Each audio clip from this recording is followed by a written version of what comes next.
Cette capsule vous est présentée par Evo Retro, distributeur d'accessoires cool pour gamers et collectionneurs de figurines et de jeux vidéo, ainsi que par la boutique Maixu pour vos peluches et articles décoratifs geek.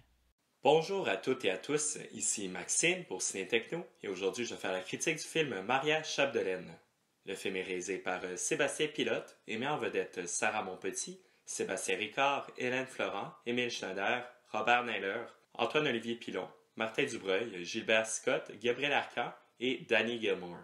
Il est distribué par les studios MK2 Myland et vous pouvez le voir en salle à partir du 24 septembre 2021. En 1910, au nord du lac Saint-Jean, près de la rivière Péribonka, habite la famille Chapdelaine.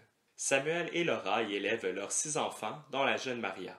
Maria, bientôt en âge de se marier, va faire connaissance avec 3 prétendants d'héritage bien différents. Ce quatrième long métrage du réalisateur québécois Sébastien Pilote est une adaptation du roman du terroir de 1913 écrit par l'auteur français Louis Hémon. D'ailleurs, avant cette nouvelle sortie, l'œuvre avait déjà été adaptée à 3 reprises au grand écran. Tout d'abord, Maria Chapdelaine est un film sublime. Le réalisateur, à l'aide du travail de son directeur photo Michel Lavaux, propose certainement un des plus beaux films québécois des dernières années.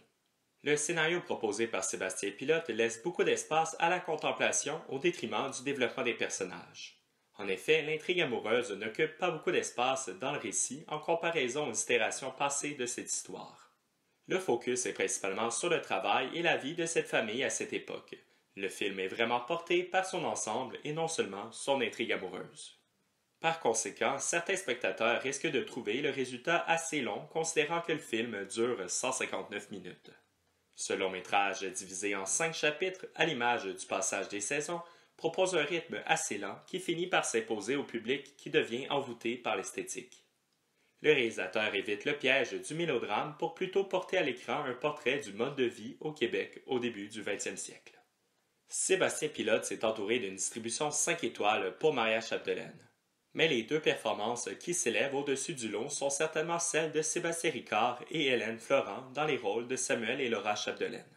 Ricard est particulièrement intense lors d'un monologue vers la fin du film, tandis que Florent propose deux moments très émouvants.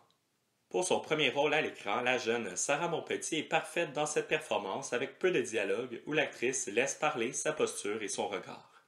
Tel que mentionné précédemment, le travail de Sébastien Pilote est un point très fort du long-métrage. Le réalisateur avait plusieurs défis de tournage devant lui, avec des scènes extérieures à travers les saisons, la nuit et les animaux. Il surmonte tous ces obstacles avec brio pour offrir un résultat des plus authentiques. En effet, le travail sur les décors et les costumes montre le dévouement d'une équipe qui cherchait à reproduire un portrait d'époque le plus fidèle possible. D'ailleurs, Maria Chapdelaine propose un premier tournage en 6K au Québec, comme l'a souligné le réalisateur à l'avant-première du film. Dans tout ce positif, il ne faudrait pas oublier de souligner le travail de Philippe Brault à la musique qui arrive à proposer des thèmes musicaux qui restent en mémoire après le visionnement. Pour conclure cette critique, Maria Chapdelaine est un film tout en délicatesse et en sincérité qui se démarque par la beauté de ses images. Les spectateurs qui sauront apprivoiser le rythme lent et contemplatif du cinéma de Sébastien Pilote risquent de passer un très bon moment. Mais avec une durée de 159 minutes, il est possible de croire que certains pourraient quand même décrocher. Il est sans contredit incontournable de voir un film d'une telle beauté sur un grand écran de cinéma. C'était Maxime pour Ciné Techno. Merci beaucoup et surtout, bon visionnement.